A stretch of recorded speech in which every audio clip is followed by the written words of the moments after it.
This LOS is compare positions an investor can take in an asset. Positions.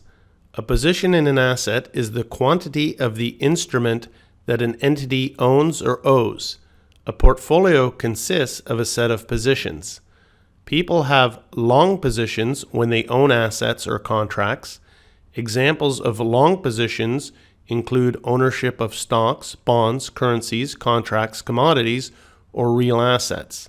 Long positions benefit from an appreciation in the prices of the assets or contracts owned. People have short positions when they have sold assets that they do not own or when they write and sell contracts. Short positions benefit from a decrease in the prices of the assets or contracts sold.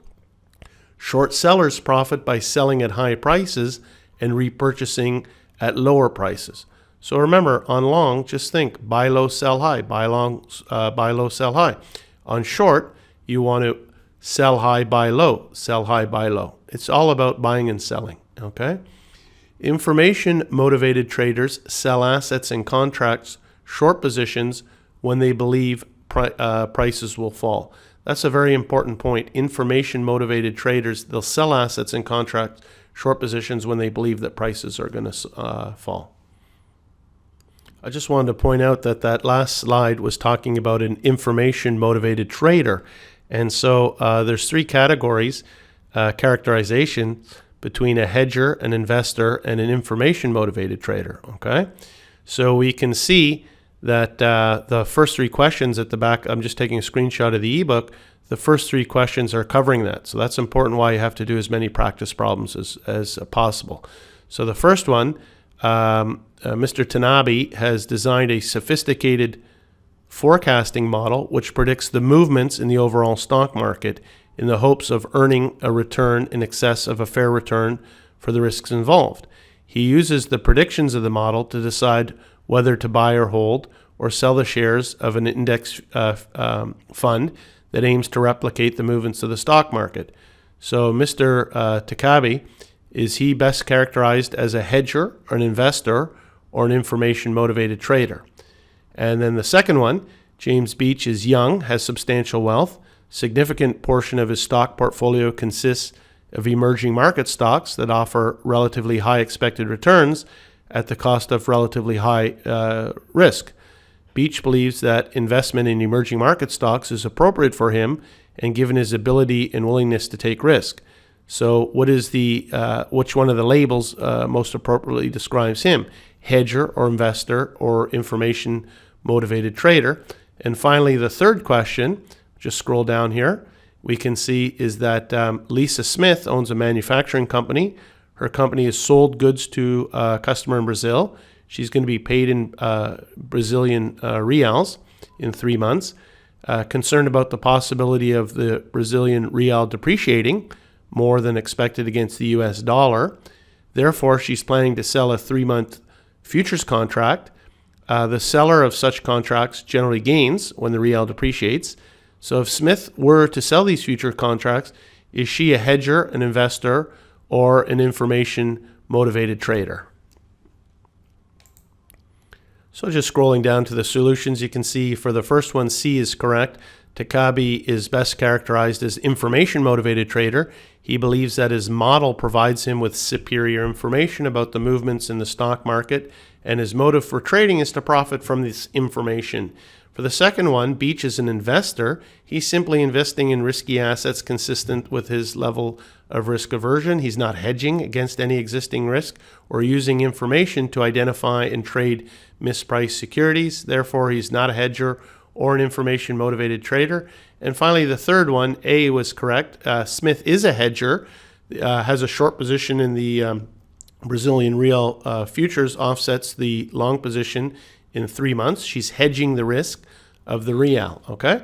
So I just wanted to throw that in very quickly to show you the importance of doing all the end of reading practice problems.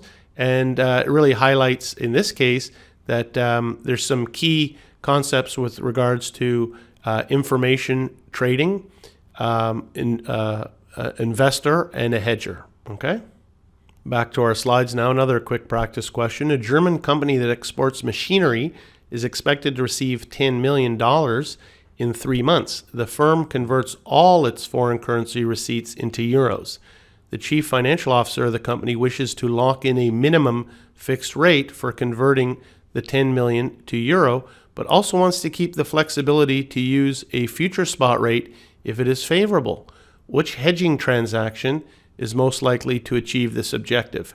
A, selling dollars forward, B, buying put options on the dollar, or C, selling future contracts on dollars? This is a nice little practice question because you have to start to understand the difference between options and futures, okay? So B is correct. Buying a put option on the dollar will ensure a minimum exchange rate but does not have to be exercised. Remember, buying a put option gives you right but not the obligation. So the question said that he wants to lock in a rate but also wants to keep the flexibility to use a future spot rate, okay? So if you're selling the dollars forward, you don't have that flexibility. And if you're selling a futures contract on the dollar, you also don't have that flexibility. It's options that give you the right but not the obligation, okay?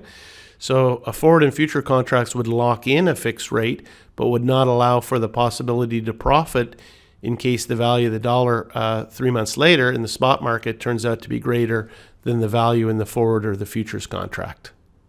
Another practice question.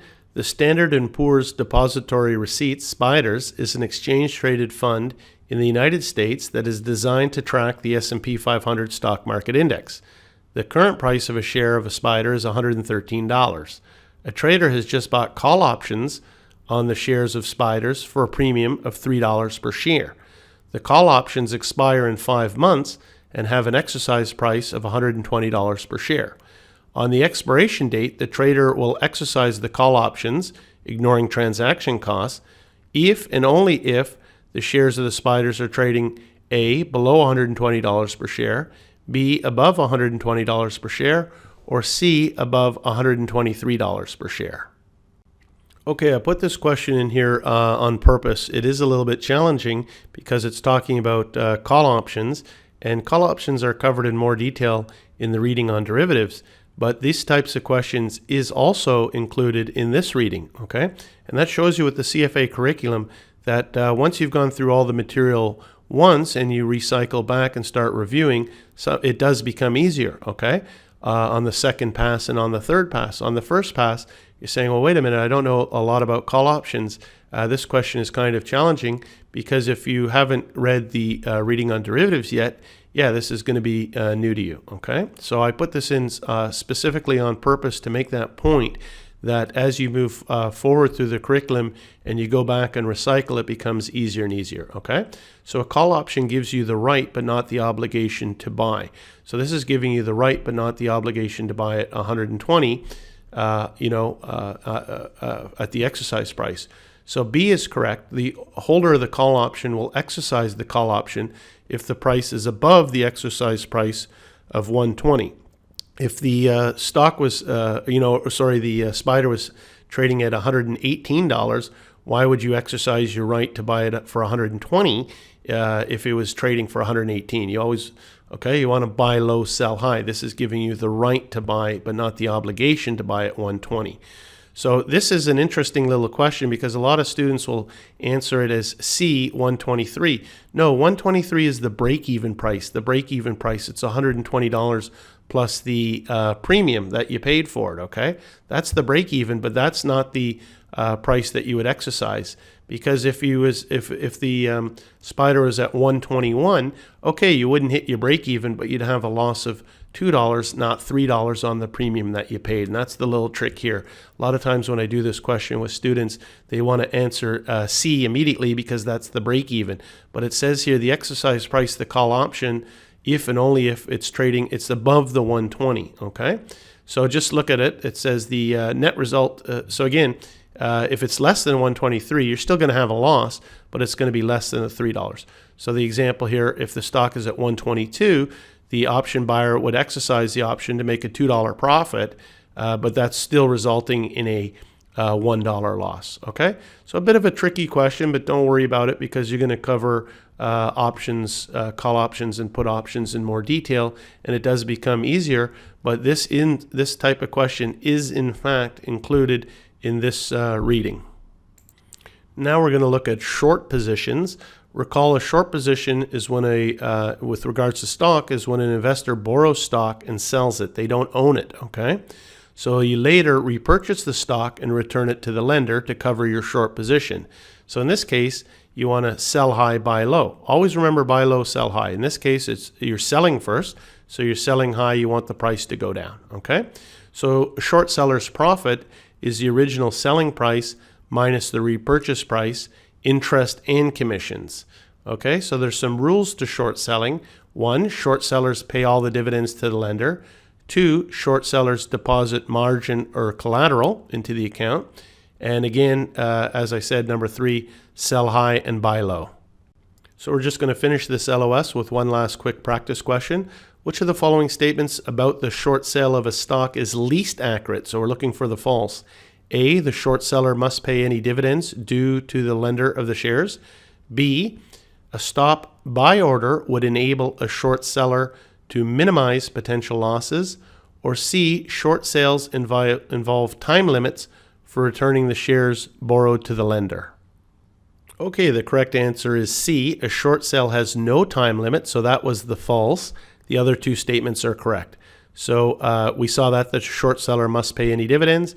And then with regards to the stop buy order, we haven't seen that until an LOS that comes later in terms of types of orders, stop loss, stop buy. Nevertheless, a stop buy order enables a short seller to minimize potential losses. It's when an order is put in that if the price hits a certain level, you're going to buy back in to minimize your losses. Okay, so that's the last slide for this LOS. Thank you.